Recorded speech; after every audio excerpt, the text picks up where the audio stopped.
Hello and welcome to crack academy. My name Shashank Roy और एक नया टॉपिक हमने इकोनॉमी से लिया है which says what is RBI latest move to increase risk weight for lending about. Reserve Bank of India ने regulatory measures दिए हैं बैंक्स और नॉन बैंकिंग फाइनेंशियल कंपनीज को ताकि अपने रिस्क वेट जो है उसको बढ़ाएं with consumer credit and bank credit by additional 25 percentage point. इसका मतलब क्या हुआ, आरबीआई ने यह डिसीजन क्यों लिया है, आरबीआई का पर्पस क्या है। आरबीआई ने एड्रेस किया है the search in unsecured personal loans and credit card debit. Team, अगर पर्सनल लोन की अगर बात बोले हैं, जो हम पीएल लेते हैं, दे आर ऑलमोस्ट अनसिक्योर्ड ही होते हैं। अनसिक्योर्ड क्यों होते हैं? क्योंकि इन पर्सनल लोन्स में आप कोई कोलैटरल नहीं देते। इन लोन्स में आप कोई कोलैटरल नहीं देते हैं। कल को अगर आप लोन लेके भाग गए, अपने लोन पे डिफॉल्ट कर गए, देन व्हाट विल हैपन। सो ये अनसिक्योर्ड लोन है, पर्सनल लोन्स। अगर देखा जाए तो इस फेस्टिव सीजन में अनसिक्योर्ड लोन और क्रेडिट कार्ड से जो होने वाले जो शॉपिंग है, जो खर्चे हैं, लगातार बढ़ते चले जा रहे हैं। आपको ऐसा लगता होगा कि एक आदमी के अनसिक्योर्ड लोन के डिफॉल्ट कर जाने से क्या प्रॉब्लम हो जाएगा, या एक आदमी के क्रेडिट कार्ड का बिल अगर टाइम से नहीं पे होगा तो क्या होगा। नहीं, आप सोच के देखिए कि 140 करोड़ पॉपुलेशन और इसमें एक जो जितने भी शहरों में रहने वाले लोग हैं, they are using credit card, debit card and they are asking for personal loan. Personal loan एक बहुत बड़ा रिस्क होता है बैंक्स के लिए। हाउसिंग लोन में उतना रिस्क नहीं है। आपने एक घर के लिए लोन लिया, वो घर आपका कोलैटरल के तौर पे गवर्नमेंट के पास रहेगा, बैंक के पास उसके पेपर रहेंगे जब तक आप लोन पे नहीं करते। कार लोन आपने लिया, कार लोन में आपकी अकाउंटेबिलिटी है, आप लोन पे नहीं करोगे, गाड़ी खींच के कंपनी लेके जाएगी रिकवरी के तौर पे। आप गोल्ड लोन लेते हो, गोल्ड में आपने गोल्ड डिपॉजिट किया, बैंक के पास आपके एसेट्स रखे हुए हैं, उसके एवज में आपने पैसे लिए हैं, तो उसमें भी कोई खतरा नहीं है। But personal loan is unsecured loan. इस पर्सनल लोन में let's say due to death और डिसेबिलिटी कुछ अगर हो जाता है, आप जॉब नहीं करते, आपकी जॉब छूट जाती है, आप अपने लोन पर डिफॉल्ट कर जाते हैं, तो बैंक का जो नॉन परफॉर्मिंग एसेट्स है उसमें एक मैक्सिमम शेयर जो है हमारे पर्सनल लोन्स का है और क्रेडिट कार्ड्स का है। और ये बहुत बड़े लेवल पे बैंक्स के ऊपर जो है एक बर्डन क्रिएट करते हैं और non banking financial companies.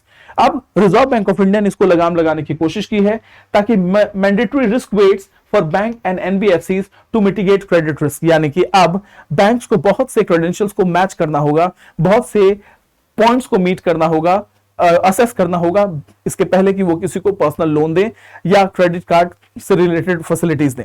RBI का प्रपोजल क्या है? आरबीआई किसी भी तरीके के क्रेडिट रिस्क को जो है वो अवॉइड करना चाहता है विद बोरोवर्स डिफॉल्ट। अगर आपका कोई पर्सन है जिसका सिबिल स्कोर जो है बार बार रेड में आ रहा है because he is defaulting on his loan, या उसका सिबिल स्कोर जो है वो बहुत ही डाउनग्रेडेड है, 500 से नीचे का है, बहुत से डिफॉल्ट हैं, तो इस तरीके के रिस्क को अवॉइड करना है क्योंकि ये फाइनेंशियल डिसिप्लिन को दिखाता है। Now mandates 25% point increase in risk weight for unsecured personal loans and credit cards and NBFC lending, यानी कि अब आपको ज्यादा से ज्यादा पैरामीटर्स को मैच करना होगा। For example, if I apply for a loan, तो सबसे पहले मेरी हिस्ट्री देखी जाएगी, सिविल स्कोर देखा जाएगा, रिकॉर्ड देखा जाएगा कि वो कौन कौन से लोन है जिसपे मैंने डिफॉल्ट किया है, और इसके बेसिस पे गवर्नमेंट अब थोड़ा सा ज्यादा अलर्ट होने की जरूरत है। अब आपको हायर थ्रेशोल्ड पे लोन मिलेगा। Increase risk weight, consumer credit exposure को 25% जो है points to 125% for all banks and NBFCs, यानी कंज्यूमर क्रेडिट को एक्सपोजर, यानी कि जो आपका सिविल स्कोर है, इसमें आपको पहले लेट्स से कि आपको अगर इतने पैरामीटर्स लेट्स से 5 पॉइंट आप मीट करते हैं, आपको लोन दे दिया जाएगा। अब आपको 20 पॉइंट्स मीट करने हैं, लेट्स से 20 अलग अलग पॉइंट है। आपका सिविल स्कोर कितना, आपका इनकम कितना है, आपका टेन्योर कितना है, पहला लोन कब दिया था, उस पर डिफॉल्ट किए थे, आपके कहां पे लोन शो हो रहे हैं, डिफॉल्ट कहां है, सेटलमेंट कहां है, सब कुछ। और ये बैंक्स और नॉन बैंकिंग फाइनेंशियल कंपनी सबको दिए गए हैं।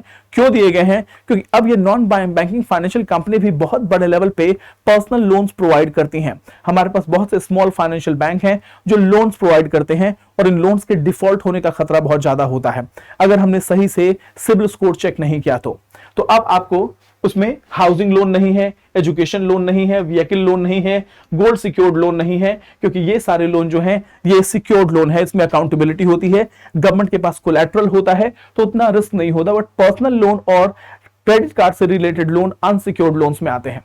क्रेडिट स्कोर लोन की अगर बात बोले तो आपको एससीबीज के लिए 150% और नॉन बैंकिंग फाइनेंशियल यानी शेड्यूल्ड कमर्शियल बैंक्स को 150% तक जो है वो देखना होगा, और एनबीएफसीज को 125% तक स्क्रूटिनी करनी होगी।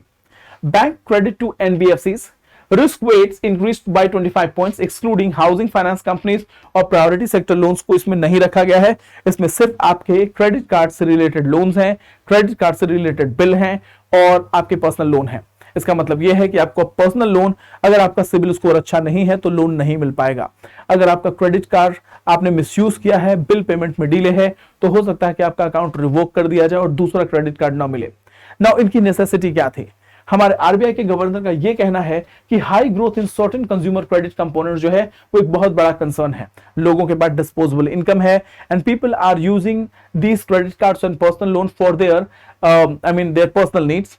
इसके चलते बहुत बड़ा ग्रोथ हुआ है, अनसिक्योर्ड लोन बहुत बड़े पैमाने पे दिए हैं, क्रेडिट कॉस्ट जो है वो बढ़ता चला जा रहा है, जो किसी भी तरीके का इकोनॉमिक शॉक दे सकता है और इसीलिए इस पर लगाम लगाने की जरूरत है। इंडिया में अगर पर्सनल लोन्स की बात बोलें तो लगभग पिछले ईयर ऑन ईयर 23% का इजाफा हो रहा है। नाउ पर्सनल लोन मिलना बहुत मुश्किल है। आपके पास अगर आईसीआईसीआई बैंक है, एचडीएफसी एक्सिस बैंक है, आपका रिकॉर्ड अच्छा है तो आपको मुश्किल से एक दिन में 10 मिनट के अंदर अंदर लोन आपके अकाउंट में ट्रांसफर हो जाएगा। Credit card loan year on year 30% के रेट से बढ़े हैं और डिलिंक्वेंसीज जो हैं वो बिलो 50,000 रीच 5.4% एज जून। डिलिंक्वेंसीज का मतलब क्या है कि लोन डिफॉल्ट होना, पीपल आर अनेबल टू पे there loan on time, default हो रहे हैं। और अगर 90 दिन तक अगर आप अपने लोन की किस्त को पूरा नहीं करते तो वो क्या बन जाता है? वो बन जाता है आपका नॉन परफॉर्मिंग असेट्स, जो बैंकों के लिए एक नेगेटिव चीज है। नाउ कंसर्न क्या है? Impact on capital adequacy and overall profitability. S&P anticipate ये करता है कि हायर इंटरेस्ट रेट बढ़ेंगे, लोन ग्रोथ कम हो जाएगा, रिड्यूस्ड कैपिटल एडिक्वेसी और सम प्रॉफिट भी इंपैक्ट होगा। टियर 1 कैपिटल में भी कैपिटल एडिक्वेसी जो है मे बी डिक्लाइन। सो एक आपके कंसर्न एंड इंपैक्ट है।